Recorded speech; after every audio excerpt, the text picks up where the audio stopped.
All right. Super, incredibly excited to welcome to Ekeler's Edge, Josh Allen. Ever heard of him? Buffalo Bills quarterback. Josh, buddy, welcome to the show. Thanks for doing this, man.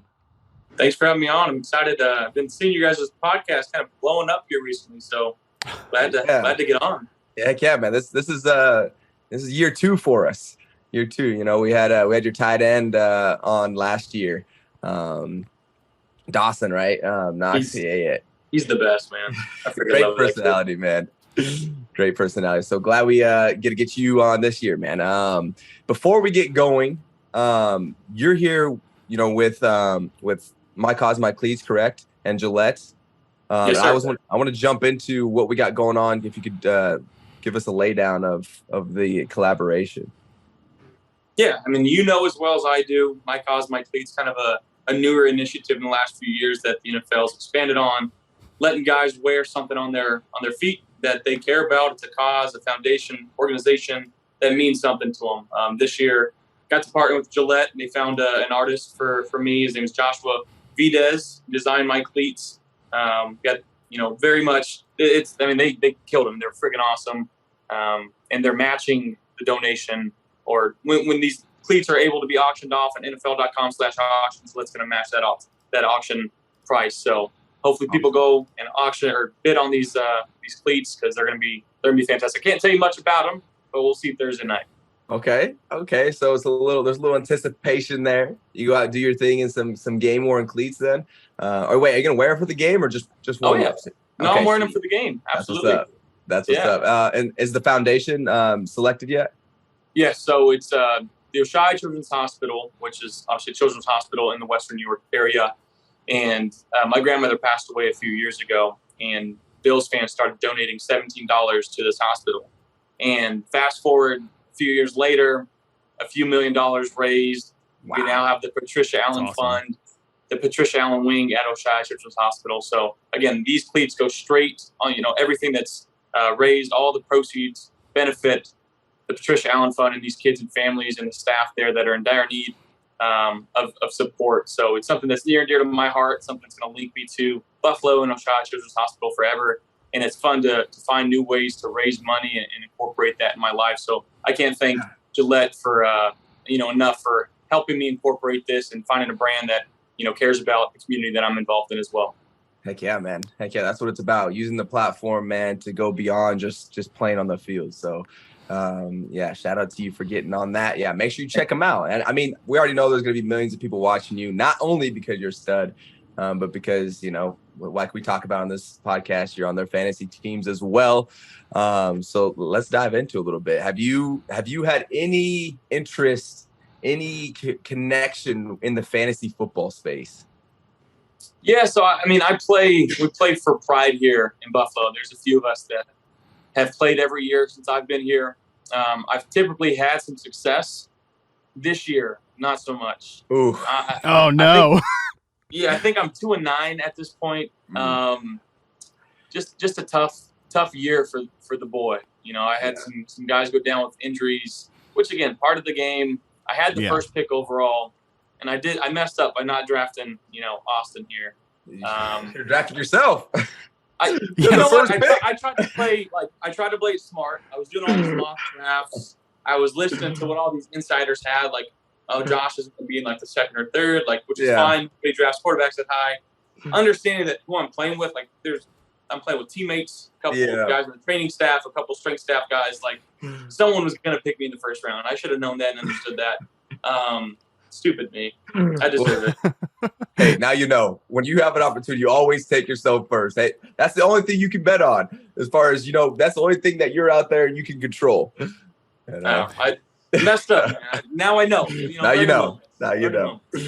Yeah, that's got to be pretty frustrating when you're losing to yourself, right? Because I know we have Austin on the show. Aaron Jones has been on the show and said like his only rule when playing fantasy football is like, I have to be able to take myself. So that's got to be pretty frustrating, Josh. But listen, shout out to you. Obviously, I've said this multiple times throughout the course of the show. My only good teams this year are my Josh Allen and Stefon Diggs like stacked teams. And that's a combination that you got to work hard to pull off, but you can pull it off. I actually kind of want to talk to you a little bit about Steph, man, because he and I go back a few years. You know, I do a series called Reception Perception where I chart like the routes for everybody and how often everybody gets open versus man press zone coverage. You know, I've been saying since like 2017, before he even got to Buffalo, like this guy is an elite receiver who is able to get open at all levels, like among the best in the NFL. What has that connection been like from the moment that Diggs got there to now? Because I feel like you guys have taken it to a whole nother level this year where you're just completely simpatico.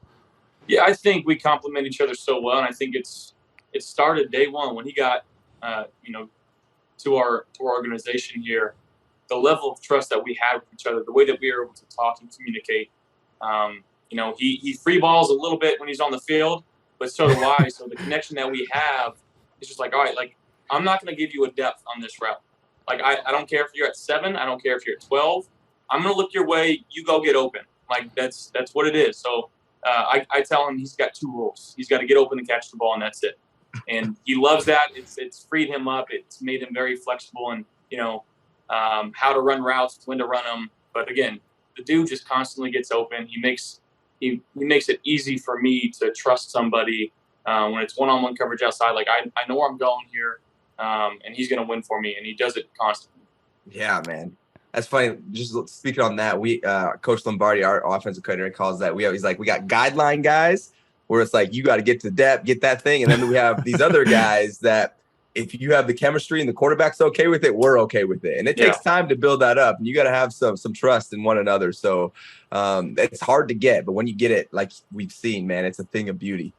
Yeah, and sometimes it's subtle. It's body language. It's like a eye nod, like a head nod, or it's a quick signal that he's looking at, and man, it makes it fun. And like you said, there's some quarterbacks that don't function that way. It's like I need you on my 5th step. You need to be at 12 yards, and I'm putting the ball here. Yeah. Where I've never really played football that way. I've just kind of been a very reactionary type player, where it's just like figure it out on the go. And I think that's kind of it's how I live my life. So I just kind of wake up and figure out what I'm doing today.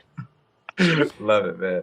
That's amazing, and I think we don't talk about enough when we when we analyze quarterbacks or analyze wide receivers, like the guys that just fit well together. And I think you two, like I said, I talked about this with him earlier on before the season, how you guys have elevated each other. Hey, Josh, last thing, we're gonna get you out of here, but last thing I want to ask you about, jumping back to the My Cause, My Cleats and the Children's Hospital in Buffalo. That fan base, I think we know them, on social media for jumping through tables and some of the crazy stuff, right? But I think what's so cool about Bills Mafia and your guys' fan base there is that, a couple weeks ago, you guys are stuck in a snowstorm and they're digging literally going to guys' houses and digging them out of the snow. What is it like to have that group of folks behind you, man? It's unbelievable, man. Like they care about football almost as much as I do. So to be able to play for a fan base that, again, they literally will give you the shirt off their back. They're digging our cars out. They're, plowing our driveway so that we can get to a game. It's unbelievable. Every year, no matter how good or bad we were the previous year, this year's our year. And it's the hope, it's the faith that they have in this team. And they've been through so much. You're going back to the early 90s with the Super Bowls. You're talking about the 17-year playoff drought. There's a lot of different things that you can talk about, but they are faithful and they are energetic and they are themselves, and I freaking love it. You see all these videos of them doing crazy stuff in the tailgates, and it's 100% true, but it's 100% authentic. They like having a good time. And they love football. Awesome. That's great, man. Well, hey, Josh, thank you so much for joining us. I know your time is valuable. We appreciate it. Good luck this Thursday, man. Everybody's going to be watching big game. Really excited, as always, to see Josh Allen and the Buffalo Bills playing football. Awesome, Matt. Thank you guys so much. Good luck to you this week, too. You too, brother. Yep. See you, man.